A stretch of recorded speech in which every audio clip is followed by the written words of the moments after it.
નમસ્કાર દર્શક મિત્રો, રિયલ સમાચારમાં આપનું હાર્દિક સ્વાગત છે। સમાચારોની શરૂઆત કરતા પહેલા એક નજર કરીએ આજના મુખ્ય સમાચારો પર।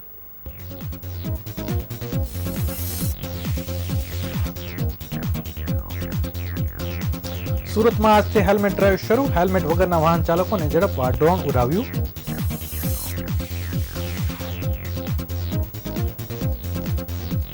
સુરતમાં યોજાશે અનોખી દોડ। નદી કિનારાથી કચરો ઉઠાવી સ્વચ્છતાનો અપાશે સંદેશ।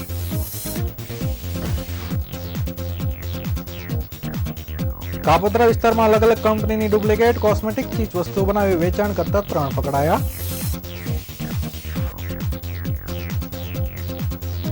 મેગા બ્રાહ્મણ સમાજ બિઝનેસ સમિટ 4 નું આયોજન 15 માર્ચથી 17 માર્ચ અમદાવાદ ખાતે યોજાશે। વરાછામાં અસામાજિક તત્વોનો આતંક। કારમાં બેસેલા માતા પુત્ર પર હુમલો।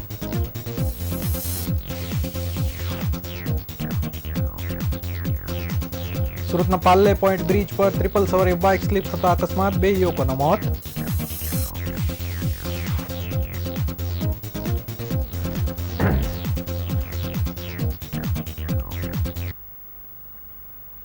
સમાચારો વિગતવાર જોઈએ। સુરત શહેરમાં આજથી હેલ્મેટ ફરજિયાત બની ગયું છે અને ટ્રાફિક પોલીસ હવે માત્ર રોડ પર જ નહીં પણ આકાશમાંથી પણ નજર રાખી રહી છે। ડ્રોનની મદદથી હેલ્મેટ વિના 2 વ્હીલર ચલાવતા લોકોની ઓળખ કરી તેમને ઈ ચલણ અને સ્થળ પર દંડની કાર્યવાહી હાથ ધરવામાં આવી છે। આજે સવારથી શહેરના મોટા જંકશન પર ટ્રાફિક પોલીસની ડ્રોન વિંગ એક્ટિવ થઈ ગઈ હતી। જેમ જ ડ્રોન ઉડાવવાનું કે હેલ્મેટ વિના ચાલકો તરત સિગ્નલ પાછળ સંતાઈ જતા હતા। કેટલાક લોકોએ આગળ ઉભેલા વાહનોની પાછળ છુપાઈ જવાનો પ્રયાસ પણ કર્યો હતો, તો કેટલાક લોકોએ રિક્ષા અને ટ્રકોની બાજુમાં ચાલવા લાગ્યા હતા, તો કેટલાક લોકો ચશ્મા કે મફલર પહેરી લીધા હતા જેથી ડ્રોન તેમને ઓળખી ન શકે। પરંતુ ટ્રાફિક પોલીસની ટીમો તુરંત એક્શન મોડમાં આવી અને આ લોકોનો નંબર પ્લેટ સ્કેન કરીને ચલણ ફટકારી દીધા હતા।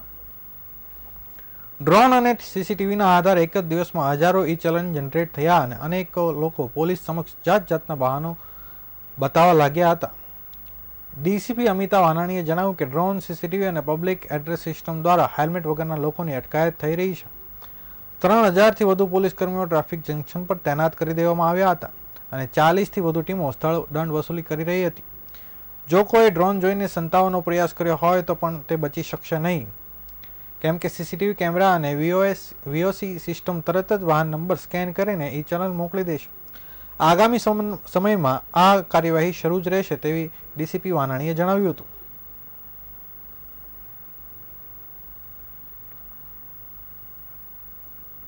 શહેરના પોલીસ કમિશનર શ્રી અનુપમસિંહ ગેહલોત સરને ખાસ સૂચના કરેલી કે દરેક સુરતના નાગરિક હેલ્મેટ પહેરશે અને તેઓ સાહેબના માર્ગદર્શન હેઠળ 45 દિવસ સુધી અવેરનેસ કાર્યક્રમો ચલાવવામાં આવેલા, જેથી આજે સુરત શહેરમાં અલગ અલગ ટીમો બનાવી અને અમે જે પણ લોકો હેલ્મેટ પહેરેલા આવે છે એને અમે ખાસ પ્રોત્સાહિત કરીએ છીએ। તેમજ જે લોકો હેલ્મેટ નથી પહેરીને આવતા એને ઈ મેમો આપીને અથવા તો રસીદથી દંડ મેમો આપી અમે એના વિરુદ્ધ કાયદેસરની કાર્યવાહી કરી રહ્યા છીએ। સુરતમાં ફરી એકવાર ઇનોવેટેડ ફોર ઇન્ડિયા દ્વારા અનોરી દોડ યોજવામાં આવી રહી છે।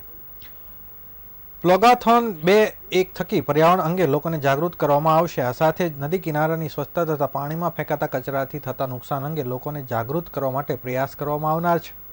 આ દોડમાં અંદાજે 900થી વધુ લોકો કચરો વીણવાની સાથે દોડ લગાવશે। સમગ્ર ઇવેન્ટ અંગે જાણકારી આપતા દિવ્યા કાલરાએ કહ્યું કે આ એક અનોખી પહેલ છે। ગત વર્ષની જેમ આ વર્ષે પણ પ્લેગાથોનનું આયોજન કરવામાં આવ્યું છે। 23મી ફેબ્રુઆરીના રોજ સવારે 6 વાગ્યાથી અંબિકાનિતનથી રિવરફ્રન્ટ વોકવે પર આ પ્લેગાથોનનું આયોજન કરવામાં આવ્યું છે, જેમાં 3 કિલોમીટર અને 5 કિલોમીટરની દોડ રહેશે। દોડવીરોને થેલી આપવામાં આવશે, હાથ મોજા પણ અપાશે। જે વધારે કચરો પર્યાવરણને હાનિરૂપ છે તે લઈ આવશે તેમને વિજેતા જાહેર કરાશે।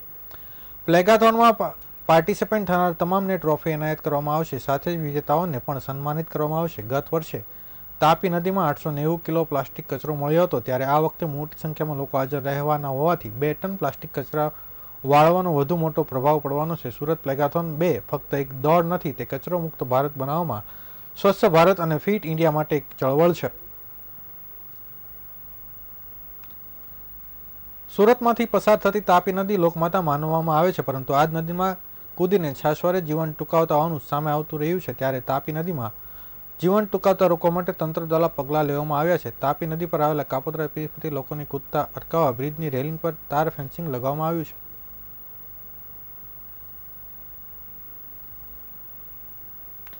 ત્યારે આખરે રેલિંગ ફરતે કાંટાવાળા તાર બાંધીને કામગીરી કરવામાં આવી છે.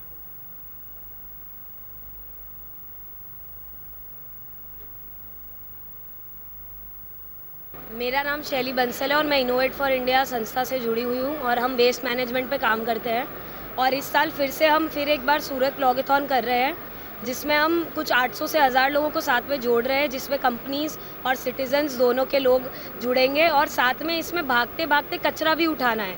तो ये सिर्फ फन और इन्जॉयमेंट नहीं, बट साथ में एक सोशल कॉज के लिए भी है, जिसमें कचरा हम अपनी तापी नदी, जो इसको हम माँ मानते हैं, जिसमें हम पूजा करते हैं, तो उसमें कचरा ना जाए और प्लास्टिक का जो कचरा है उसको हम डाइवर्ट कर सके जाने से, इसलिए ये मैराथन कम प्लॉगेथॉन कर रहे हैं. 23 फरवरी रविवार सुबह 6 बजे से ये है और इसमें सारे लोग रजिस्टर करके जुड़ सकते. रजिस्ट्रेशन करने के लिए हमारा जो लिंक है, QR है, सूरत प्लॉगेथॉन का इंस्टाग्राम पेज है, आप उस पर जा सकते हैं. इनोवेट फॉर इंडिया का इंस्टाग्राम पेज है और रेजर पे डायरेक्ट आप गूगल पे सर्च कर सकते हैं सूरत प्लॉगेथॉन, तो आपको रजिस्ट्रेशन लिंक आएगी.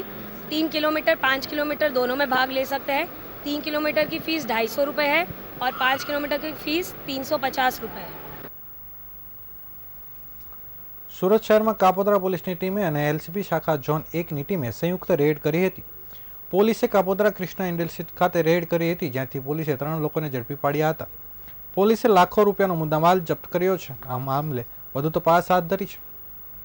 મળતી વિગતો મુજબ કાપોદ્રા કૃષ્ણા ઇન્ડસ્ટ્રીયલ ખાતામાં ડુપ્લિકેટ કોસ્મેટિક બનાવતા હોવાની બાતમી પોલીસને મળી હતી, જેના આધારે પોલીસ દ્વારા કાર્યવાહી કરવામાં આવી હતી. આ ડુપ્લિકેટ ચીજવસ્તુઓનું ઓનલાઈન વેચાણ કરવામાં આવતું હોવાનું બહાર આવ્યું હતું. પોલીસે આકાશ સુરેશભાઈ ગોયાણી, હિરેન વિનુભાઈ ભેસાણીયા અને જય મહેશભાઈ મુંગરાને ઝડપી પાડી આ મામલે વધુ તપાસ હાથ ધરી છે. ઓનલાઈન ઓર્ડર મંગાવતા હતા અને નકલી કોસ્મેટિક વધાવી દેતા હતા. ઘણા સમયથી આ પ્રકારનો ગોરખ ધંધો કરવામાં આવી રહ્યો હતો. DCP આલોક કુમારે જણાવ્યું હતું કે કાપોદ્રા પોલીસ સ્ટેશન વિસ્તારમાં LCB ઝોન 1 અને કાપોદ્રા પોલીસની સંયુક્ત ટીમે રેડનું આયોજન કરવામાં આવ્યું હતું. અમને બાતમી મળી હતી કે એક જગ્યાએ ડુપ્લિકેટ કોસ્મેટિક શેમ્પૂ, સાબુ, ફેસ સિરમ વગેરેનું ડુપ્લિકેટ બનાવી વેચાણ કરવામાં આવે છે. પોલીસની ટીમે ત્યાં રેડ કરી ત્યારે જોયું કે ત્યાં અલગ અલગ કંપની ટેગ્સ દ્વારા પ્રિન્ટ થઈને પડેલા હતા અને તે નકલી સામાન પર ટેગ લગાવીને તેનું ઓનલાઈન વેચાણ થતું હતું. પોલીસે ત્યાં જેટલો પણ સામાન હતો તે જપ્ત કર્યો હતો. તેની આશરે કિંમત 24,31,158 રૂપિયા છે અને BNSની અલગ અલગ કલમો હેઠળ એક FRI નોંધવામાં આવી છે અને વધુ તપાસ આ કેસ રજીસ્ટર કરવામાં આવ્યો છે.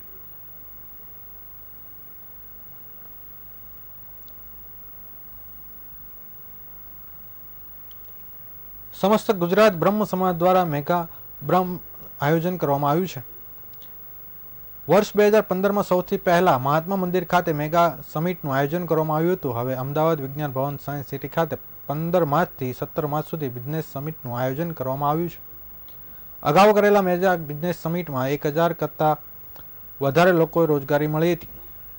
ગુજરાતની અંદર છેલ્લા થોડાક વર્ષોથી દરેક સમાજ દ્વારા પોતાના સમાજના યુવાનોને ઔદ્યોગિક રીતે આગળ વધવા માટેની તક ઊભી થાય તેના માટે અલગ અલગ પ્રકારના આયોજન કરવામાં આવી રહ્યા છે. ભૂતકાળમાં પણ પાટીદાર સમાજ તેમજ અન્ય સમાજ દ્વારા આ રીતે બિઝનેસ સમિટનું આયોજન કરવામાં આવ્યું હતું.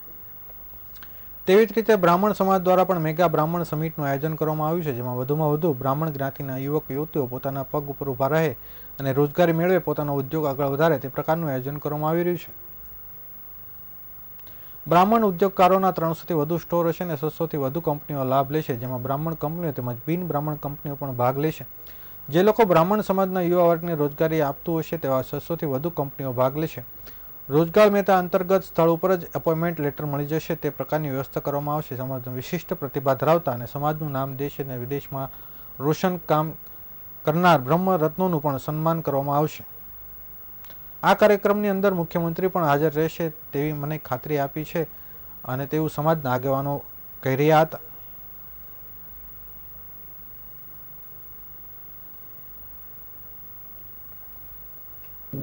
યજ્ઞેશ દવે, કન્વીનર સમસ્ત ગુજરાત બ્રહ્મ સમાજ રાજ્ય કક્ષા. આજે બ્રહ્મ સમાજની જે અગાઉ યોજાનારી 3 બિઝનેસ સમિટો બાદ આજે ચોથી બિઝનેસ સમિટ માર્ચ 15, 16, 17 અમદાવાદ ખાતે યોજાઈ રહી છે, સાયન્સ સિટી ખાતે. એના માટેની દક્ષિણ ગુજરાતની પ્રેસ વાર્તામાં ઉપસ્થિત છીએ. અમારા મહામંત્રી શ્રી ઉપસ્થિત છે, ગિરીશભાઈ, નવનિયુક્ત યુવા પ્રમુખ કશ્યપભાઈ જાની તેમજ બ્રહ્મ સમાજના દક્ષિણ ગુજરાતના તમામ પ્રમુખશ્રીઓ, જિલ્લા પ્રમુખશ્રીઓ અને હોદ્દેદારશ્રીઓ પણ ઉપસ્થિત છે. અને આ બિઝનેસ સમિટમાં 300થી વધુ બ્રહ્મ સમાજના ઉદ્યોગકારોના સ્ટોલ છે. 3 લાખથી વધુ લોકો ભાગ લેશે. 600થી વધુ બ્રહ્મ ઉદ્યોગકારોના રજિસ્ટ્રેશન થયા છે કે જે લોકો બ્રહ્મ સમાજના યુવક યુવતીઓને રોજગારી આપવા માટે ઈચ્છુક છે એવા લોકોના રજિસ્ટ્રેશન થયા છે. અને અગાઉની બિઝનેસ સમિટમાં 10,000થી વધુ લોકોને રોજગારી મળી છે બ્રહ્મ સમાજના. આ વખતે પણ લક્ષ્યાંક અમારો 10,000થી 12,000 લોકોનો છે. 10,000થી 12,000 લોકો રોજગારી મળે એવો લક્ષ્યાંક છે. પછી જેટલા લોકોને એમના લાયકાત પ્રમાણે રોજગારી મળશે એના માટે બ્રહ્મ સમાજ પૂરેપૂરો પ્રયત્ન કરે છે. અને સાથે સાથે બ્રહ્મ પ્રતિભાઓના સન્માન પણ કરવામાં આવશે. અને જીવનસાથી પસંદગી સંમેલન અને સાંસ્કૃતિક કાર્યક્રમો પણ આયોજન કરવામાં આવેલું છે. 3 લાખથી વધુ લોકો આ સમિટમાં ભાગ લેશે એવી અમને અપેક્ષા છે. સુરતના વરાછા વિસ્તારમાં અસામાજિક તત્વોનો આતંક સામે આવ્યો છે. કાર ચાલક દ્વારા બાઇકને સામાન્ય ટક્કર લાગી ગઈ હોવાથી બબાલ સર્જાઈ હતી. ત્યારબાદ બાઇક ચાલક દ્વારા તેમના મળતિયાઓને બોલાવવામાં આવ્યા હતા અને કારમાં સવાર માતા પુત્ર પર હુમલો કરવામાં આવ્યો હતો. આ સાથે જ કારમાં તોડફોડ કરવામાં આવી હતી. મહિલાને ઈજા પહોંચી હોવાથી સારવાર અર્થે હોસ્પિટલ ખસેડવામાં આવી હતી. આ અંગેની જાણ થતાં વરાછા પોલીસનો કાફલો ઘટના સ્થળે દોડી ગયો હતો અને મામલો થાળે પાડ્યો હતો.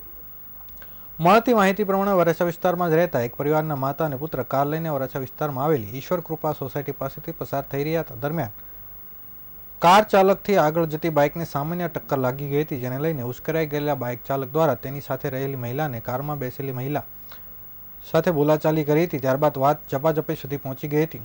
રોડ પર જ આ તમામ દ્રશ્યો સર્જાયા હતા. દરમિયાન બાઇક ચાલકે તેના મળતિયાઓને બોલાવી લેતા 8થી 10 જેટલા લોકો દ્વારા કારમાં બેસેલા મહિલાને તેના પુત્ર પર હુમલો કરી દીધો હતો. સાથે જ કાર પર ચડીને તોડફોડ કરવામાં આવી હતી. કારના તમામ કાચ તોડી નાખવામાં આવ્યા હતા. રોડ પર જ તોડફોડ અને મહિલાને મારવાના દ્રશ્યો જોઈને મોટી સંખ્યામાં લોકો એકઠા થઈ ગયા હતા. આ બાબતે જાણ થતાં વરાછા પોલીસનો કાફલો ઘટના સ્થળે દોડી આવ્યો હતો અને વરાછા પોલીસ દ્વારા ઘટનાને સ્થળ પહોંચી મામલો થાળે પાડ્યો હતો. દરમિયાન કારમાં સવાર મહિલાને મારવામાં આવી હોવાથી ઈજા પહોંચી હતી, જેથી મહિલાને સારવાર અર્થે હોસ્પિટલ ખસેડવામાં આવી હતી. હાલ આ મામલે પોલીસ તપાસ કરી રહી છે. આ સાથે જ ફરિયાદ નોંધાવવાની તજવીજ પણ હાથ ધરવામાં આવી હતી. જોકે સામાન્ય બાબતમાં થયેલી આ બબાલનો થોડા સમય માટે વાતાવરણ ઉગ્ર બનાવી દીધું હતું.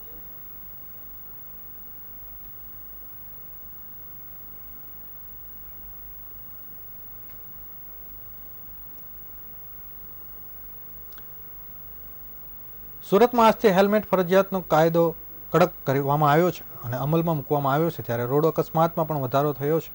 આજે 2 અલગ અલગ અકસ્માતમાં 5 વ્યક્તિઓના મોત નીપજ્યા છે. જેમાં ઉમરવાડામાં 3 યુવકોના મોત થયા છે. જ્યારે સુરત શહેરમાં પણ બ્રિજ ક્રોસ કરતા 3 યુવકના બાઇક ડિવાઈડર સાથે અથડાતા 2 યુવકના મોત થયા છે, જ્યારે એકની હાલત ગંભીર ગણાવાઈ રહી છે.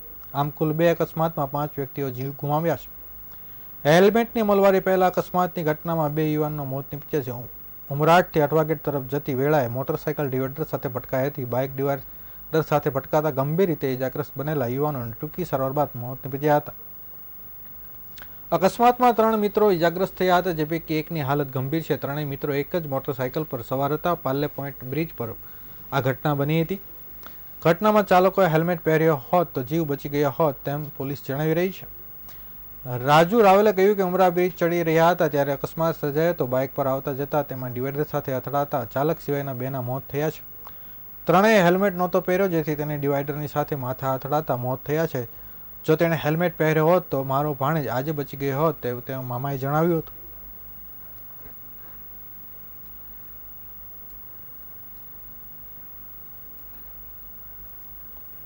સમાચારો પૂર્ણ કરતા પહેલા ફરી એક વખત નજર કરીએ આજના મુખ્ય સમાચારો પર.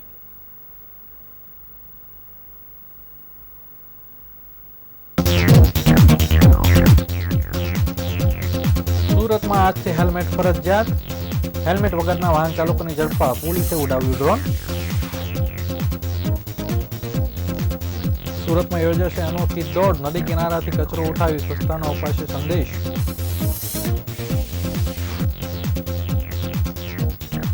કાપોદ્રા વિસ્તારમાં અલગ અલગ કંપનીની ડુપ્લિકેટ કોસ્મેટિક ચીજ વસ્તુઓની બનાવી વેચાણ કરતા 3 પકડાયા. મેગા બ્રાહ્મણ બિઝનેસ સમિટ 4નું 15 માર્ચથી 17 માર્ચ અમદાવાદ ખાતે યોજાશે. વરાછામાં અસામાજિક તત્વોનો આતંક, કારમાં બેસેલા માતા પુત્ર પર હુમલો.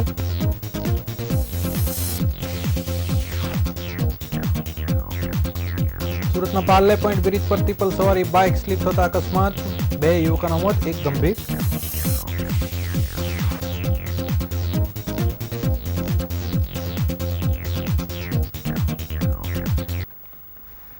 આ હતા અત્યાર સુધીના રિયલ સમાચાર. નવા સમાચારો સાથે ફરીથી મળીશું. ત્યાં સુધી રજા આપશો. નમસ્કાર.